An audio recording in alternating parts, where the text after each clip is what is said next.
અધ્યાય 24મો દીવાનો મહિમા। સૂત પુરાણી બોલ્યા, હે સૌનક આદિક મુનિઓ, મણિગ્રીવે પોતાનું જીવન વૃત્તાંત ઉગ્રદેવને જણાવ્યા પછી કહ્યું, મારા દરિદ્રનો નાશ થાય અને હું વૈભવશાળી બનું, સુખપૂર્વક જીવન ગાળી શકું તેમ કરો। ઉગ્રદેવ મુનિએ જણાવ્યું કે તે મારો આદર સત્કાર સારી રીતે કર્યો છે, આથી તારું ભાગ્ય ફરી ગયું છે। હવે તારા ભાગ્યનો ઉદય થશે। આ મહિનાથી ત્રીજો મહિનો પુરુષોત્તમ માસ આવે છે।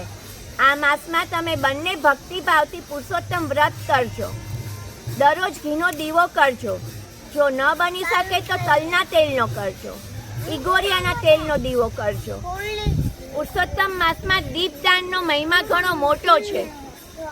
આ દીપદાનથી સંપત્તિ, ધન ધાન્ય, સંતતિ, કીર્તિ આદિ પ્રાપ્ત થાય છે। દીપદાનથી કુમારિકાને સુંદર અને ગુણવાન પતિ મળે છે। પરણેશ્રી અખંડ સૌભાગ્યવતી બને છે। રોગીને તંદુરસ્તી મળે છે। પુત્રહીનને પુત્રની પ્રાપ્તિ થાય છે। વિદ્યાર્થીને વિદ્યા અને તપસ્વીઓને મોક્ષની પ્રાપ્તિ થાય છે।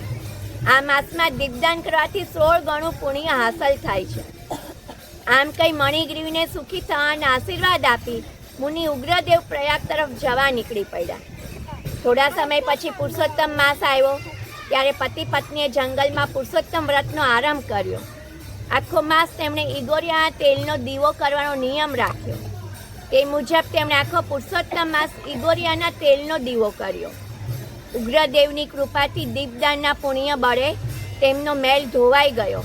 કાળ બળે તેઓ મરણ પામ્યા, સ્વર્ગમાં ગયા। ત્યાં અનેક વર્ષો સુધી સુખ ભોગવી ફરીથી જન્મ લીધો। આ મણિગ્રહ એ જ ચિત્રબાહુ રાજા તેની પત્ની ચંદ્રકળા તરીકે જન્મ પામી અને ચિત્રબાહુની રાણી બની। આમ પુરુષોત્તમ માસમાં ફક્ત ઈગોરિયાના તેલનો દીવો આખો માસ કરવાથી આટલી સમૃદ્ધિ હાંસલ કરી શક્યા, તો તલના તેલનો કે ઘીનો દીવો ભક્તિભાવપૂર્વક કરવાથી અને ઉપવાસ આદિ રહેવાથી તે ઘણું પુણ્ય ફળ મેળવી શકે। આમ અગસ્ત્ય મુનિએ રાજા ચિત્રબાહુ સમક્ષ તેનું જીવન વૃત્તાંત કહી સંભળાયું અને ત્યાંથી તેઓએ વિદાય લીધી। શ્રી બૃહદ નારદી પુરાણના પુરુષોત્તમ મહાત્મયનો દીવાનો મહિમા નામનો 24મો અધ્યાય સંપૂર્ણ। પુરુષોત્તમ ભગવાનની જય। હવે વણિક શેઠની કથા। એક ગામમાં બ્રાહ્મણ અને બ્રાહ્મણી રહે। તેમને 7 દીકરાઓ હતા। બ્રાહ્મણ ગરીબ હોવાથી પોતાનું ગુજરાન માંડ તે કરી શકતો। ભિક્ષાવૃત્તિ દ્વારા તે પોતાના કુટુંબનો નિર્વાહ કરતો। ભિક્ષાવૃત્તિમાં કોઈ દિવસ વધારે મળે અને ક્યારેક ખાલી જોડી લઈને ઘેર આવે, આથી ઘરમાં કકળાટ થતો। એક દિવસ એક પ્રતિભાશાળી સંન્યાસી બ્રાહ્મણને રસ્તામાં મળ્યા। બ્રાહ્મણે 2 હાથ જોડી પ્રણામ કર્યા અને નિરાશ વદને બોલ્યો, હે સ્વામીજી, ઘણો દરિદ્ર છું। આ દરિદ્રતામાંથી મારો છુટકારો થાય તેવો કોઈ ઉપાય બતાવો। સંન્યાસી બોલ્યા, ભૂદેવ, તમારે દરિદ્ર ટાળવું હોય તો 2 માસ પછી આવતા અધિક માસ એટલે કે પુરુષોત્તમ માસમાં ભગવાનનું વ્રત અને આરાધના કરો। રોજ સવારે નદીએ જઈને સ્નાન કરો, કાઠા ગોરમાનું પૂજન કરો, કથા વાર્તા સાંભળો, યથાશક્તિ દાન કરો। જેટલું બીજાને આપશો એથી તમને અધિક મળશે। બ્રાહ્મણે ઘેર જઈને પોતાની પત્નીને રસ્તામાં સંન્યાસી મળ્યા હતા તે વાત કરી। તેમણે પુરુષોત્તમ માસનું વ્રત કરવાનો દ્રઢ સંકલ્પ કર્યો। સાથે સાથે બ્રાહ્મણે વિચાર્યું, હું કઈ વિદ્વાન બ્રાહ્મણ પાસે જઈ પુરુષોત્તમ વ્રત, પુરુષોત્તમ માસની કથા અને બીજી કથા વાર્તા શીખી લઉં। 2 પૈસા રળું અને વ્રત પણ કરું। તેણે વિદ્વાન બ્રાહ્મણ પાસે જઈને આ બધું જાણી લીધું। પુરુષોત્તમ માસ શરૂ થતાં જ બ્રાહ્મણીએ વ્રત શરૂ કર્યું। બ્રાહ્મણ નદીએ સ્નાન કરવા જતો ત્યારે ભાવિક બહેનોને કાઠા ગોરમાનું પૂજન અને બીજી કથા વાર્તા સંભળાવતો। ઉપરાંત ઘરે આવી પુરુષોત્તમ ભગવાનની કથા કહેતો। આનાથી તેને સારી દક્ષિણા મળવા લાગી।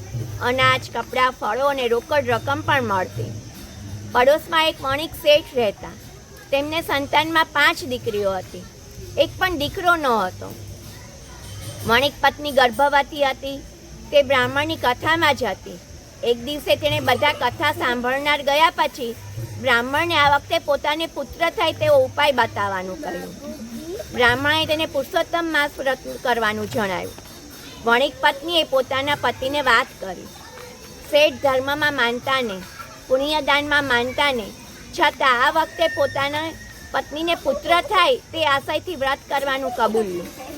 કદાચ ભગવાન આ વખતે પુત્ર દે. વળી આ વ્રત સારું છે, એક ટંક ખાવાનું બસશે. પછી તો શેઠ પણ રોજ બ્રાહ્મણ બ્રાહ્મણી સાથે નદીએ સ્નાન કરવા જાય, કથા વાર્તા સાંભળે, પુરુષોત્તમ ભગવાન પાસે આજીજી કરીને દીકરો માગે. પણ જ્યાં દાન દક્ષિણાની વાત આવે ત્યારે વણિક આડું જોઈ જાય. એમ કરતા શુક્લ એકાદશી આવી. એકાદશીની રાતે વણિક શેઠને સપન આવ્યું. તેમાં પુરુષોત્તમ ભગવાન વણિક શેઠને ઉદ્દેશીને કહે, હે વણિક, તું ધર્મમાં માનતો નથી, તારી પાસે અઢળક સંપત્તિ હોવા છતાં કોઈ દાન કરતો નથી, તેથી તને પુત્ર સુખ પ્રાપ્ત થતું નથી. તે મારું વ્રત કર્યું છે, તેથી હું તારા ઉપર પ્રસન્ન થયો છું. હું કહું તેમ કરીશ તો અવશ્ય તને પુત્ર પ્રાપ્તિ થશે. તારે ત્યાં પુત્રનો જન્મ થાય ત્યારે તારે પુત્રનો ભારોભાર સોનામરો તોડીને તારી પડોશમાં રહેતા અને મારું વ્રત કરતા બ્રાહ્મણને આપજે. જો તું આમ નહીં કરે તો તારો પુત્ર જીવશે નહીં. પુત્રના વજન જેટલી સોનામરો આપવી પડશે. તેથી વણિક શેઠનું મન નારાજ થયું, પણ પુત્ર પ્રાપ્ત થશે તે જાણીને અતિ આનંદ થયો. પૂનમના દિવસે શેઠાણીએ પૂનમના ચાંદ જેવા દીકરાને જન્મ આપ્યો. શેઠના આનંદનો પાર ન રહ્યો. ડાયણે જ્યારે પુત્ર જન્મના સમાચાર આપ્યા કે શેઠે પોતાની આંગળીમાંથી વીંટી કાઢીને ભેટ આપી, પુરુષોત્તમ ભગવાનની પૂજા કરી અને દિલ ખોલીને ગરીબ લોકોને દાન આપ્યા. પછી બ્રાહ્મણ બ્રાહ્મણીએ પોતાને ત્યાં બોલાવી પુત્રના વજન જેટલી સોનામરોનું દાન કર્યું. બ્રાહ્મણનું દરિદ્ર ટળ્યું. આખી જિંદગી બેઠા બેઠા ખાય તેટલું ધન તેને મળ્યું. બ્રાહ્મણ બ્રાહ્મણીને શેઠ શેઠાણીએ આજીવન પુરુષોત્તમ માસનું વ્રત કરવાનો સંકલ્પ કર્યો. બોલો પુરુષોત્તમ ભગવાનની જય.